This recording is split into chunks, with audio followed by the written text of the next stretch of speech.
दोस्तों, अयोध्या राम मंदिर पूरी तरह से बनकर तैयार हो चुकी है और पूरी अयोध्या नगरी को दुल्हन की तरह सजा दी गई है।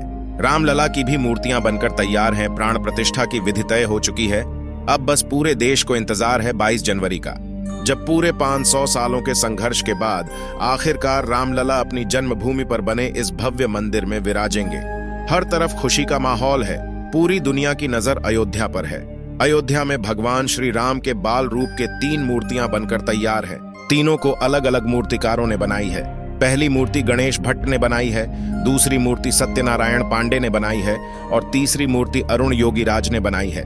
अभी इन तीनों मूर्तियों को अयोध्या के कारसेवकपुरम में रखा गया है और इन तीनों मूर्तियों को जांच परख कर श्री राम जन्मभूमि ट्रस्ट के सदस्यों ने अपना मत दे दिया है। ज्यादातर सदस्यों को श्वेत मूर्ति पसंद आई है, लेकिन अंतिम फैसला नृत्य गोपाल दास करेंगे, जिसके बाद चुने गए मूर्ति की पूजा अर्चना शुरू की जाएगी और 17 जनवरी से रामलला को अयोध्या भ्रमण पर ले जाया जाएगा और 22 जनवरी के दिन रामलला मंदिर के गर्भगृह में विराजेंगे।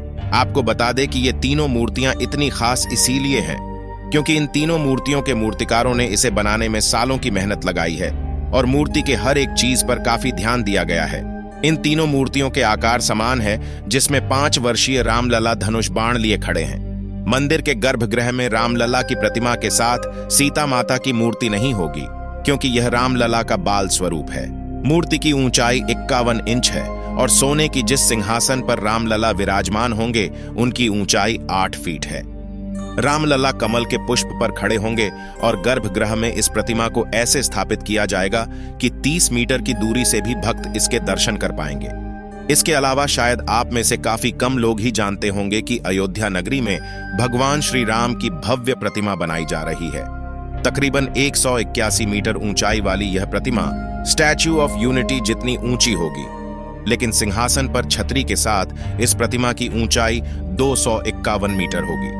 इस तरह से स्टैच्यू ऑफ लॉर्ड राम दुनिया का सबसे ऊंचा स्टैच्यू बनेगा। उत्तर प्रदेश सरकार ने यह प्रोजेक्ट एल&टी को सौंप दिया है और इस पर तकरीबन 2000 करोड़ रुपए खर्च किए जाएंगे। बताया जा रहा है कि स्टैच्यू की डिजाइन तैयार कर ली गई है और सरकार ने शहर के बाहर बड़ी जमीन खरीदने की बजट भी बना लिया है और राम मंदिर के उद्घाटन के बाद इस प्रतिमा को बनाने का काम जोरों शोरों से शुरू होगा। हालांकि इसे बनकर तैयार होने में अगले 3 साल का समय जरूर लग जाएगा। लाखों श्रद्धालु बल्कि अयोध्या पहुंची वानर सेना और महान जटायु के वंशज।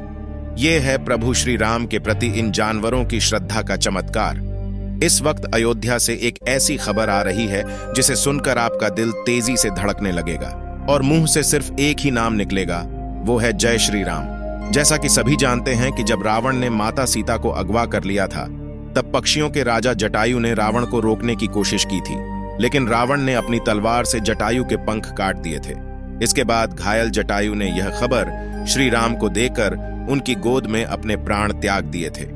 जटायु यानी गिद्धों को पर्यावरण का मित्र माना जाता है, क्योंकि वे मृतक प्राणी के अवशेषों को खाकर पर्यावरण को स्वच्छ बनाए रखने में महत्वपूर्ण भूमिका निभाते हैं। हालांकि पिछले कई सालों से दुनिया भर में गिद्धों की संख्या काफी कम हो चुकी है और उन्हें लुप्त प्रजाति के पक्षियों में शामिल किया गया है।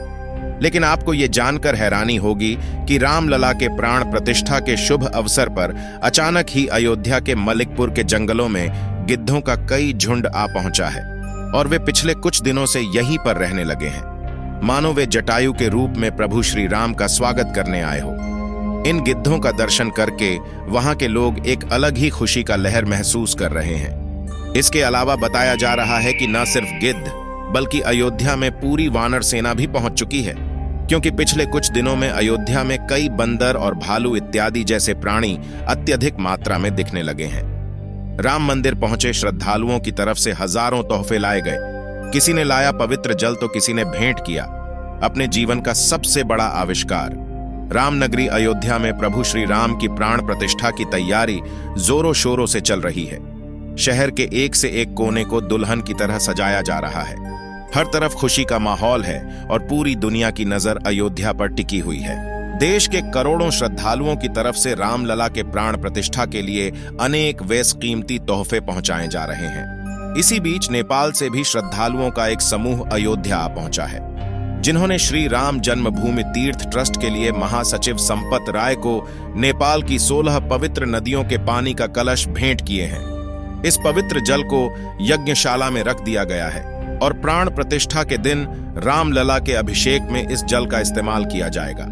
कहा जाता है कि सेवा करने के लिए जेब नहीं बल्कि दिल बड़ा होना चाहिए, और यही साबित कर दिखाया है लखनऊ के रहने वाले अनिल कुमार साहू ने, जिन्होंने राम मंदिर को भेंट में दुनिया का सबसे खास तोहफा दिया है। दरअसल अनिल कुमार लखनऊ की सड़कों पर ठेला लगाकर सब्जी बेचते थे, लेकिन उन्हें बचपन से ही घड़ियों में काफी दिलचस्प थी।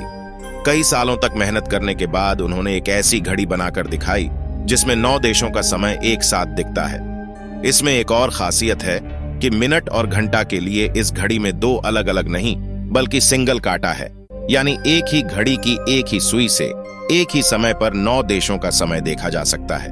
अनिल कुमार ने अपनी इस आविष्कार को पेटेंट भी करवाया है और सबसे पहली यूनिट उन्होंने राम मंदिर को तोहफे में भेजा है। और विश्व हिंदू परिषद के वाइस प्रेसिडेंट चंपत राय ने अनुरोध किया है कि इसे मुख्य मंदिर के मंडप पर लगाया जाए। अयोध्या के कण कण में वसे प्रभु श्री राम, हर तरफ गूंजा एक ही नाम, जय श्री राम।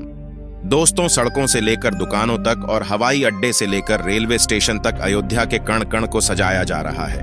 और 30 दिसंबर के दिन, जिस दिन पीएम मोदी अयोध्या दौरे पर आए, तभी रोड शो आयोजित किया गया, जिसमें नई अयोध्या की भव्यता को देख पूरी दुनिया चौंक उठी।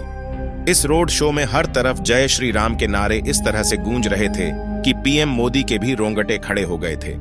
इसके बाद वे अयोध्या रेलवे स्टेशन पहुंचे, जहां उन्होंने 6 वंदे भारत और 2 अमृत भारत ट्रेनों को हरा झंडा दिखाकर रवाना किया। इसके अलावा रेल प्रशासन ने अयोध्या के लिए देश भर से 1000 नई ट्रेनों को शुरू करने का ऐलान किया है, ताकि रोजाना 50,000 से ज्यादा श्रद्धालु मंदिर में दर्शन करने आ सके। वहीं मोदी जी ने 1450 करोड़ की लागत से बनने वाले महर्षि वाल्मीकि अंतरराष्ट्रीय हवाई अड्डे का उद्घाटन किया है। इस हवाई अड्डे के टर्मिनल भवन का क्षेत्रफल 6500 वर्ग मीटर होगा, जो कि सालाना 10 लाख यात्रियों को हैंडल कर पाएगा और अयोध्या में टूरिज्म बढ़ेगा। इसके अलावा उन्होंने रोड शो के बाद 140 करोड़ देशवासियों से खास अपील की कि 22 जनवरी के दिन जब प्रभु अयोध्या में विराजमान होंगे, तब अपने घरों में श्री राम ज्योति जलाएं और दिवाली मनाएं, यानी उस दिन पूरा देश जगमगा उठेगा। आप सभी जानते ही होंगे कि जब सुप्रीम कोर्ट में राम मंदिर और बाबरी मस्जिद को लेकर विवाद चल रहा था, तब अपनी फैसले में सुप्रीम कोर्ट ने मुस्लिम कम्युनिटी को मस्जिद बनाने के लिए अयोध्या के ही धन्नीपुर में जमीन मुहैया करवाई थी। इसके बाद 26 जनवरी 2021 के दिन उत्तर प्रदेश सुन्नी सेंट्रल वक्फ बोर्ड ने तिरंगा लहराकर इसके निर्माण की प्रक्रिया प्रारंभ की थी। इस मस्जिद का नाम पैगंबर मोहम्मद के नाम पर मोहम्मद बिन अब्दुल्लाह रखा गया है और अब 5 एकड़ जमीन पर बन रही इस मस्जिद की डिजाइन भी फाइनल हो चुकी है और आने वाले कुछ सालों में इसके निर्माण का कार्य भी समाप्त हो जाएगा। बता दें कि मोहम्मद बिन अब्दुल्लाह मस्जिद और राम मंदिर के बीच करीब 25 किलोमीटर का डिस्टेंस है।